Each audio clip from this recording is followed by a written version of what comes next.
السلام علیکم، شام بخیر سارے پاکستان اور پیارے پاکستان اور پاکستان سے باہر بستے ہوئے ہمارے پاکستان۔ آج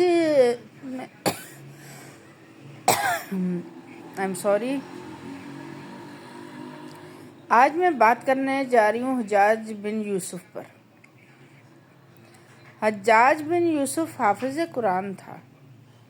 تہجد کی ایک ایک رکعت میں 10 سپاروں کی تلاوت کرتا، باجماعت نماز پڑھتا اور شراب اور زنا سے دور بھاگتا، لیکن انتہائی ظالم تھا، اور جب اس کی موت آئی تو بہت عبرتناک تھی۔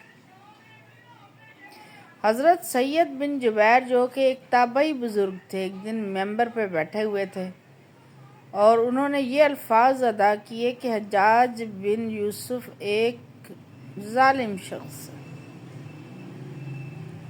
اڑتی اڑتی یہ خبر جب حجاج کو پہنچی کہ اس نے میرے بارے میں ایسا کہا ہے تو انہوں نے ان کو دربار میں بلا لیا اور پوچھا، آپ میرے بارے میں ایسا گمان کرتے ہیں؟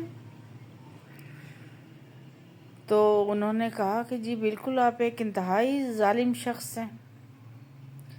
یہ سن کے حجاج کا رنگ غصے سے سرخ ہو گیا اور آپ کے قتل کے احکامات جاری کر دیے۔ جب آپ قتل کے لیے دربار سے باہر لے کر جانے لگے تو وہ بزرگ مسکرا دیے۔ حجاج کو انتہائی ناگوار گزرا۔ اس نے پوچھا، کیوں مسکراتے ہو؟ انہوں نے کہا، تیری بے وقوفی پہ مسکراتا ہوں، کیونکہ اللہ نے تجھے ڈھیل دے رکھی ہے، اس بات پہ مسکراتا ہوں۔ حجاج نے حکم دیا، انہیں میرے سامنے ذبح کر دو۔ جب خنجر گلے پہ رکھا تو آپ نے اپنا رخ قبلے کی طرف کر لیا اور یہ جملہ فرمایا، اے اللہ، میرا چہرہ تیری طرف ہے اور تیری رضا پہ میں راضی ہوں۔ یہ حجاج کون ہوتا ہے؟ میری زندگی اور موت کا مالک بننے والا زندگی موت کا مالک تو ہے۔ جب حجاج بن یوسف نے سنا تو اس نے کہا کہ اس کا رخ قبلے سے پھیر دو، ان کا رخ، اور ان کا رخ قبلے سے پھیر دیا گیا۔ آپ نے پھر فرمایا، یا اللہ، رخ جدھر بھی ہو تو ہر جگہ موجود ہے، مشرق ہو مغرب ہو، ہر طرف تیری حکمرانی ہے، اور یہ میری دعا ہے کہ یہ میرا قتل اس کا آخری قتل ہو، اس کے بعد اسے کسی پر مسلط نہ فرمانا۔ ادھر آپ کی زبان سے یہ جملہ ادا ہوا، ادھر انہیں قتل کر دیا گیا۔ اتنا خون نکلا کہ پورا دربار تار ہو گیا۔ ایک سمجھدار بندہ بولا کہ اتنا خون تب نکلتا ہے جب کوئی اللہ کی رضا پہ راضی رہنے والا بندہ قتل ہو۔ حجاج بن یوسف کو عبد الملک نے مدینہ منورہ اور طائف اور یمن کا نائب مقرر کیا تھا، اور اپنے بھائی بشر کی موت کے بعد اسے عراق بھیج دیا، جہاں سے وہ کوفہ میں داخل ہوا، اور ان علاقوں میں 20 سال تک وہ حجاج کا عمل دخل رہا۔ اس نے کوفے میں بیٹھ کے انتہائی زبردست فتوحات بھی حاصل کی۔ اس کے دور میں مسلمان مجاہدین چین تک پہنچ گئے تھے۔ حجاج بن یوسف نے قرآن پاک پہ اعراب لگوائے۔ اللہ تعالیٰ نے اسے بڑی فصاحت و بلاغت اور شجاعت سے نوازا تھا۔ حجاج بن یوسف حافظ قرآن بھی تھا، شراب نوشی بدکاری سے بھی بچتا تھا، جہاد کا دھنی تھا، فتوحات کا حریص تھا، لیکن اس کی تمام اچھائیوں پہ ایک برائی نے پردہ ڈال رکھا تھا، اور وہ برائی تھی ظلم۔ حجاج بہت ظالم تھا۔ اس نے اپنی زندگی میں خون خوار درندے کا روپ دھار رکھا تھا۔ ایک طرف موسیٰ بن نصیر، محمد بن قاسم کفار کی گردنیں اڑا رہے تھے، اور دوسری طرف وہ خود اللہ کے بندوں، اولیاء، علماء کے خون سے ہولی کھیل رہا تھا۔ حجاج نے 1,20,000 انسانوں کو قتل کیا۔ اس کی جیل خانوں میں ایک ایک دن میں 80,000 قیدی ایک وقت میں ہوتے، جن میں سے 30,000 عورتیں تھیں۔ اس نے جو آخری قتل کیا وہ عظیم تابعی اور زاہد و پارسا انسان حضرت سید بن جبیر رضی اللہ تعالیٰ عنہ کا قتل تھا۔ انہیں قتل کرنے کے بعد حجاج پر وحشت سوار ہو گئی۔ وہ نفسیاتی مریض ہو گیا اور حجاج جب سوتا حضرت سعد بن جبیر اس کے خواب میں آ کر اس کا دامن پکڑ لیتے اور کہتے اے دشمن، تو نے مجھے کیوں قتل کیا؟ میں نے کیا بگاڑا تھا تیرا؟ جواب میں حجاج کہتا مجھے اور سعید کو کیا ہو گیا ہے؟ اس کے ساتھ ہی حجاج کو بیماری لگ گئی، زمہریری کہا جاتا ہے اس بیماری کو۔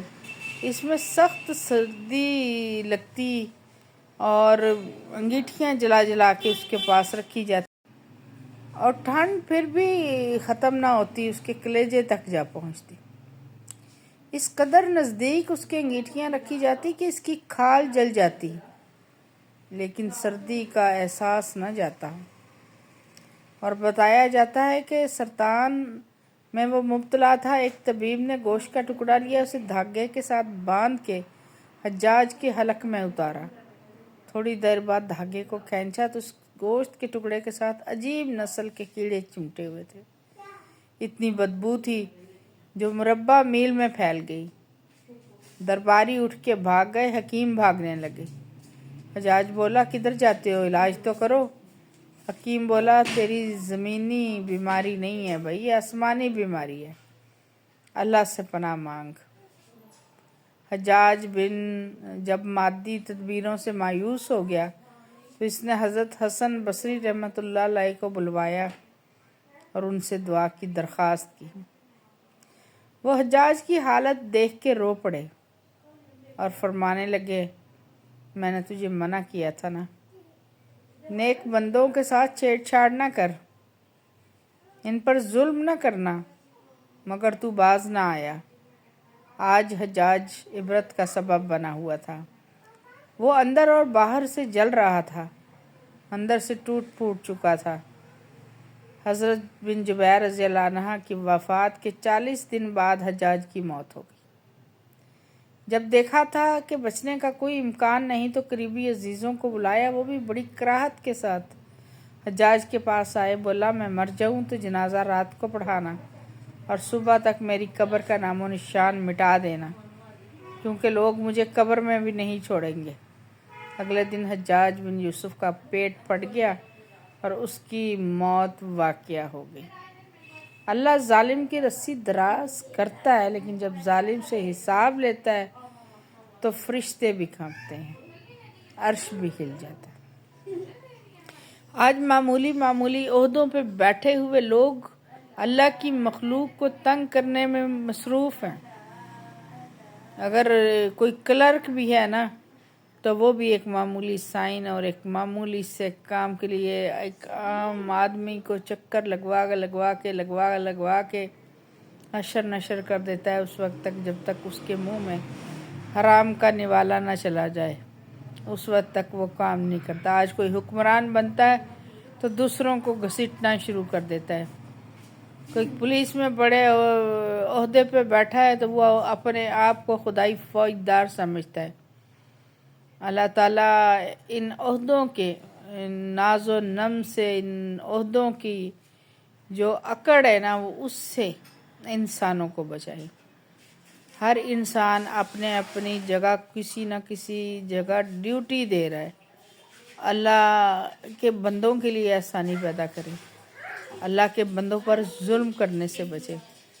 ایسا نہ ہو کہ اللہ جب آپ کی رسی جو اس کو ڈھیل دے رکھی ہوتی ہے اس نے وہ کھینچے تو پھر کوئی چارہ نہ رہے۔ بہت شکریہ آپ سب کا، اللہ نگہبان، دعاؤں میں یاد رکھیے گا۔ اور اس کے ساتھ ہی میری آخری ریکویسٹ کہ برائے مہربانی میرے چینل کو کر دیا کریں سبسکرائب اور کمنٹس ضرور کیا کریں۔ بہت بہت شکریہ، اللہ نگہبان۔